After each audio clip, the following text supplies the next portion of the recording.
friends, welcome to another video. My name is Ayushi. I am a product designer currently working in India. ये road map वो है जो मुझे चाहिए था जब मैंने प्रोडक्ट डिज़ाइनर बनने की जर्नी स्टार्ट की थी। मैंने ये रोड मैप इस गोल के साथ बनाया है कि आप एक ऑलराउंडेड प्रोडक्ट डिज़ाइनर बन सकें। अगर आपको सिस्टमैटिकली सीखना है तो ये वीडियो आपके लिए है। मार्केट में बहुत सारे courses and boot camps available हैं, बट पर्सनली मैंने कोई कोर्स और बूट कैंप ज्वाइन नहीं किया था। मैंने सिर्फ गूगल करके, रीड करके एंड फ्री ट्यूटोरियल्स देखकर सीखा है। ऑनेस्टली कोई राइट या रॉन्ग नहीं है, जो आपके लिए काम करे वही बेस्ट है। Step number 1, know what you are getting into. सबसे पहले UI UX में सिर्फ इसलिए मत आइए क्योंकि ये ट्रेंडिंग है या फिर लोग ये बोलते हैं कि यहाँ सैलरी अच्छी है। पहले समझिए कि प्रोडक्ट डिज़ाइनर एक्चुअली करते क्या है, कंपनीज प्रोडक्ट डिज़ाइनर्स को क्यों हायर करती हैं एंड आपसे कौन से प्रॉब्लम सॉल्व करने की एक्सपेक्टेशंस रखती हैं। आपका एक्चुअल रोल क्या होता है। आपको स्टेक होल्डर्स के साथ काफ़ी कोलैबोरेट करना पड़ेगा ताकि आप समझ सकें कि प्रॉब्लम क्या है एंड इंश्योर कर सकें कि आप राइट प्रॉब्लम सॉल्व कर रहे हैं। देन ऐप वायरफ्रेम्स बनते हैं, उन्हें प्रोटोटाइप्स में कन्वर्ट करते हैं, टेस्ट करते हैं यूज़र्स के साथ और प्रेजेंट करते हैं स्टेक होल्डर्स को। जब डिज़ाइनर्स फाइनलाइज हो जाते हैं, डेवलपर्स उन्हें बिल्ड करते हैं और आपको end to end process follow करना पड़ता है। लॉन्च करने के बाद एक्साइटिंग पार्ट ये है जहां आप प्रोडक्ट का परफॉर्मेंस एनालाइज करते हैं, इम्प्रूवमेंट अपॉर्चुनिटीज़ ढूंढते हैं। और हाँ, UI और UX दोनों इम्पॉर्टेंट है। UX के बिना UI इनकम्प्लीट है और UI के बिना UX इनकम्प्लीट है। एक UX लॉ होता है, एस्थेटिक यूजेबिलिटी इफेक्ट। मतलब ह्यूमंस अट्रैक्टिव प्रोडक्ट्स को ज़्यादा यूज़र फ्रेंडली समझते हैं। तो अगर आपको अच्छे प्रोडक्ट्स बनाने हैं तो दोनों में बैलेंस ज़रूरी है। याद रखिए, UI/UX does not equal to graphic design. आपका फोकस होगा यूज़र और प्रोडक्ट के बीच के इंटरेक्शन पर, ना कि सिर्फ विजुअल्स पर। थोड़े टेक्निकल नॉलेज होना हेल्पफुल होता है, लेकिन कोडिंग एक्सपर्ट बनना ज़रूरी नहीं है।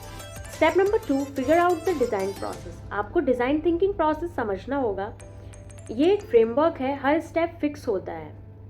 प्रोजेक्ट के हिसाब से आप स्टेप्स स्किप एंड कंबाइन कर सकते हैं। डिलीवरी फेज़ के बाद आप मेज़र करते हैं कि आपका डिज़ाइन कितना इफ़ेक्टिव था और फिर उसको इम्प्रूव करते हैं। एक डिज़ाइनर के लिए सबसे इम्पॉर्टेंट माइंडसेट है, I am not the user. कभी अज्यूम मत करिए कि यूज़र क्या चाहता है, हमेशा रिसर्च करिए एंड समझिए।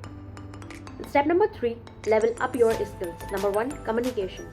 अपने design ideas clearly and empathetically convey करिए। Number 2, collaboration. आप अकेले काम नहीं करेंगे, डिफरेंट टीम्स के साथ आप वर्क करेंगे एंड उनसे सीखेंगे। Number 3, product thinking. समझिए क्या चीज़ एक प्रोडक्ट को सक्सेसफुल बनाती है। Number 4, presentation and story telling. अपने डिज़ाइन का थॉट प्रोसेस एक्सप्लेन करिए। Number 5, workshop facilitation. डिज़ाइन स्प्रिट्स या सेशंस लीड करना।